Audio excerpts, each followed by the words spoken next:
हाँ, presentation is Process of communicating what to communicate. information, ideas, Ideas, opinions, को speaker to audience. को कहेगा audience को समझ रहा है? It takes form of इसमें क्या करना है? Demonstration. या हम डिमॉन्स्ट्रेट करेंगे, बयान करेंगे या Lecture, लेक्चर हो सकता है, जैसे टीचर लेक्चर देता है या introduction, कोई अपनी इंट्रोडक्शन देती है, मेरा नाम ये है, मैंने ये किया है, या और speech कोई स्पीच देता है। इसका पर्पस क्या है? to inform इन्फॉर्म करना, आपको किसी टॉपिक के बारे में कहना, या आपको क्या करना? इन्फ्लुएंस है, समझ आ रहा है? या इंस्पायर, आपको क्या करना है? आपको इंस्पायर करना है, या स्टिमुलेट का समझ आ रहा है? यानी कि किसी को किसी चीज के लिए उकसाना हम कहेंगे। हाँ, एंड मोटिवेट, क्या क्या करना है? इनको ऑडियंस को। अब इसका एक हम किसके लिए हमें मदद करता है? गुडविल, आपस में रिलेशन ठीक रहती है और नए नए कंसेप्ट हम इससे आपको दिखाते हैं और सिंक्रोनस कम्युनिकेशन, इससे क्या होता है? कम्युनिकेशन स्किल बढ़ जाती है। गुड प्रेजेंटेशन में क्या होता है? ये बहुत इसका इम्पैक्ट होता है, इसका बहुत अच्छा असर होता है। हाँ, क्यों? उसमें हम वर्बल और नॉन वर्बल दोनों चीज इस्तेमाल करते हैं।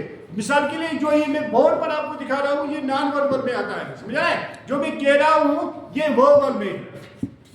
अब इसका स्ट्रक्चर क्या है, कैसे हम इसको बनाएंगे, कौन सा अंदाजा है, सीक्वेंस क्या है इसकी? नंबर 1, यानी कि हर किसी चीज में क्या होना चाहिए? इंट्रोडक्शन होनी चाहिए।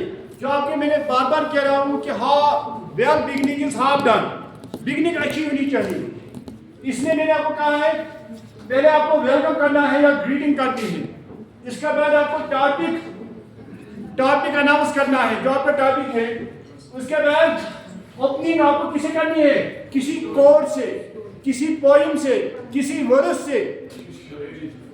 हाँ, अब इसके बाद आपको इसका अपने लेक्चर, अपने प्रेजेंटेशन का पर्पस कहना है, मैं ये क्यों आपके सामने प्रेजेंटेशन दे रहा हूं, ये और इसका टाइम, ये ज्यादा टाइम में हम आधे घंटे में, 15 मिनट में, 20 मिनट टाइम कहना है। इसके बाद जो इम्पोर्टेंट है, पहले से ही ख्याल रखना है कि जो आपके ऑडियंस है उनका अटेंशन आपको अपनी तरफ लेना है, उनमें इंटरेस्ट बढ़ानी है, इनमें दिलचस्पी बढ़ानी है इसकी तरफ। फिर बॉडी है, बॉडी में क्या होता है, ये ख्याल रखना है जो मेन टॉपिक होगा इसी के इर्द गिर्द आपको घूमना है, उधर इधर उधर की बातें नहीं करनी चाहिए। हाँ, और ख्याल रखना चाहिए जो फैक्ट्स और फिगर्स होंगे वो ठीक होने चाहिए, गलत इंफॉर्मेशन नहीं होनी चाहिए। और आपको मैंने पहले भी कहा है लॉजिकल सीक्वेंस होनी चाहिए। लॉजिकल सीक्वेंस का बारे में मैंने आपको इससे पहले भी कहा है। मिसाल के लिए मेरे बारे में पहले आप करेंगे बाल के बारे में, फिर फोरहेड के बारे में, फिर नोज के बारे में, फिर लिप्स के बारे में, फिर चिन के बारे में, ऐसे यानी प्रॉपर सीक्वेंस होनी चाहिए, समझ रहे हैं? कोहेरेंस होनी चाहिए। इसके बाद ब्यूटीफुल एड्स का इस्तेमाल आप कर सकेंगे, चार्ट्स का, स्लाइड्स का, ग्राफ्स का, वीडियोस का, यानी कि जितना आपको पॉसिबल होगा इतना आप उनका इस्तेमाल करेंगे, क्योंकि इससे आप ऑडियंस का अटेंशन आपकी तरफ रहेगा। इंक्लूडिंग साइन पोस्ट या सिग्नल डिवाइस, ये यूज आप करेंगे फर्स्ट ऑफ ऑल, समझ रहे हैं? इसी तरह नेक्स्ट in conclusion, लास्ट पर आपको कहना है in conclusion to the point, we can conclude this, यानी कंक्लूजन में आपको लास्ट में आपको मैंने कहा क्या करना है, सम अप करना है।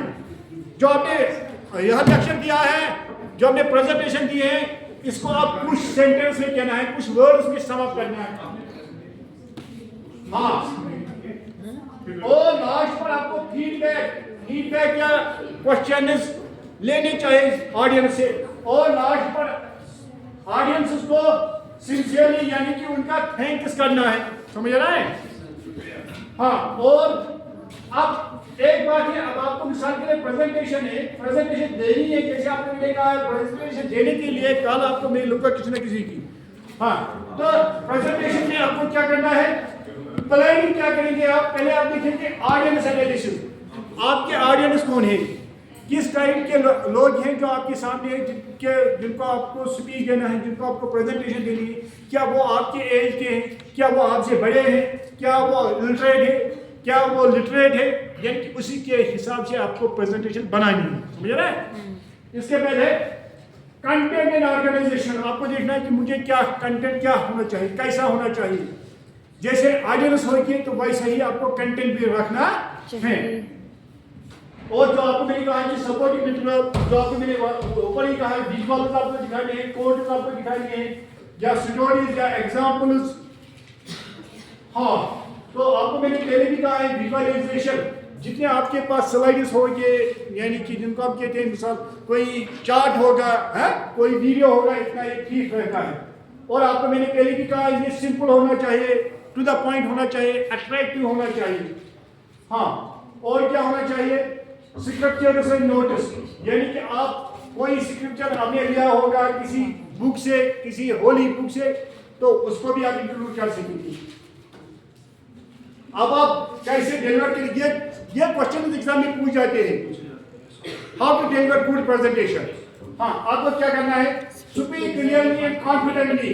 आपको क्लियरली कहना है, जो कहना है वो क्लियरली कहना है और कॉन्फिडेंटली कहना है, with pleasant and Audible voice. Voice आपकी ना ज्यादा लाउडली होनी चाहिए ना स्लोली होनी चाहिए, समझ रहे हैं, ठीक होनी चाहिए। मेंटेन प्रॉपर स्पीड, यानी कि स्पीड ठीक रखनी चाहिए, जैसे मैंने जल्दी जल्दी किया है ये नहीं करना है। टोन अच्छा होना चाहिए, प्रोनाउंसिएशन अच्छी होनी चाहिए।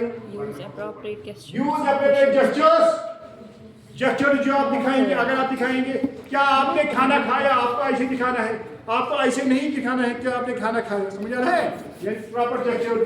फेशियल एक्सप्रेशन, समझ रहा है, फेस ही लगना चाहिए, गुस्सा आ गया है। Emphasis important point is through voice modulation and pause, यानी कि जहां आपको लगेगा वहां आपको रुकना है।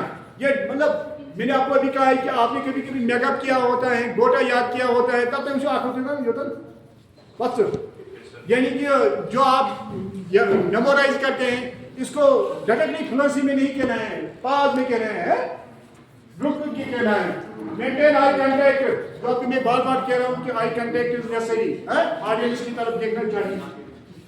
With audience point body language and posture, body language आपकी अच्छी होनी चाहिए, जाना हो असलर के मगर चुको गड़बड़ मकस ना कर। हाँ, display point body language and posture, body language अच्छी दिखानी चाहिए, अपने पोस्चर्स अच्छी दिखाने चाहिए। इसी तरह यूज परा लैंग्वेज इफेक्टिवली, यानी परा लैंग्वेज आपको मैं शायद इसी भी के पहले कहा, वो सिट्रस जो मैंने आपको शायद सिखाया है, आई लाइक यू है, यानी कि वही स्पीच आपका अच्छा होना चाहिए, टोन अच्छा होना चाहिए, वॉल्यूम ठीक होना चाहिए, पेस आपकी मतलब स्पीड है, किस स्पीड में आप रखेंगे। इन्वॉल्व ऑडियंस थ्रूआउट क्वेश्चंस और एग्जांपल, ऑडियंस को इन्वॉल्व करना। हाँ, क्या आपको समझ आ रहा है, आपको क्या लगता है ये ठीक है, यानी कि उनको क्वेश्चंस फॉर्म में या देनी चाहिए। Practice before to ensure smooth delivery, यानी कि पहले प्रैक्टिस करनी चाहिए, यानी कि आप डायरेक्ट आएंगे ऑडियंस के सामने, फिर आपको आप हम्बल होंगे, हाँ नहीं मुझे ये कहना था, नहीं गलत हुआ है, तो वो नहीं करना है। What to avoid in presentation, avoid क्या करना है प्रेजेंटेशन में, जल्दी आपने कंप्लीट करूंगा, यानी कि अवॉइड रिपीटिशन और यू नो लाइक, यानी कि रिपीटिशन नहीं करनी है, रिपीट नहीं करना है, जो आपने एक बार कहा है फिर आप वही रिपीट करते हैं। या आप आपको मालूम है, अगर उनको मालूम होगा तो फिर आपकी प्रेजेंटेशन की क्या जरूरत है, ये ज्यादा नहीं करना चाहिए, आपको मालूम है, हाँ लाइव ये नहीं करना है। या डिफिकल्ट वर्ड, जो आपको मैंने पहले भी कहा है, डिफिकल्ट वर्ड्स या जार्गन वर्ड्स का यूज नहीं करना चाहिए। Avoid reading directly from the slides और नोट्स, यानी कि इससे डायरेक्टली नहीं पढ़ना है, इंपॉर्टेंट पॉइंट्स दिखाने चाहिए, यानी कि इसे सब कुछ नहीं पढ़ना चाहिए। अवॉइड मोनोटोन स्पीकिंग और लैक ऑफ एम्फेसिज्म, यानी कि एक ही टोन में नहीं कहना चाहिए, कभी लाउड कभी स्लोली है। Avoid over crowded slides, keep them clean and simple. ज्यादा भी स्लाइड्स नहीं रखनी चाहिए, आप बहुत सारी स्लाइड्स रखेंगे और वो सिंपल रखनी चाहिए। Avoid turning back to the audience, ज्यादा मतलब ऑडियंस की तरफ फ्रंट रखना चाहिए। जो आपने पहले कहा आई कांटेक्ट इज नेसेसरी, ज्यादा उनकी तरफ बैक नहीं करना चाहिए, क्योंकि मैंने आपको कहा कि बैक आप अगर करेंगे तो उसे क्या होगा। अब इसके मूड्स ऑफ प्रेजेंटेशन में एक्सटेम्पोर प्रेजेंटेशन, एक मुझे एक्सटेम्पोर, मिसाल के लिए आपको इससे पहले मैंने कहा आ जाओ आप यहाँ प्रेजेंट करो, आप यहाँ डिलीवर, इसको कहते हैं एक्सटेम्पोर। आपने घर में प्रेजेंटेशन नहीं की होगी डायरेक्टली, समझ आ रहा है। एक होता है मैन्युस्क्रिप्ट प्रेजेंटेशन, आप रखते हैं वो पेज आगे वो जिससे डीलर करते हैं, आपने जो लिखा हुआ होता है वो होता है। मेमोराइज्ड प्रेजेंटेशन, किसी ने घर में याद किया हुआ होता है तो वो भी प्रेजेंटेशन है, मगर मैंने कहा कि उसको ऐसे प्रेजेंट करना है कि दूसरों को नहीं लगना चाहिए कि आपने इसको क्या किया है, गजब किया है, गोटा याद किया है, बस। हाँ, now there are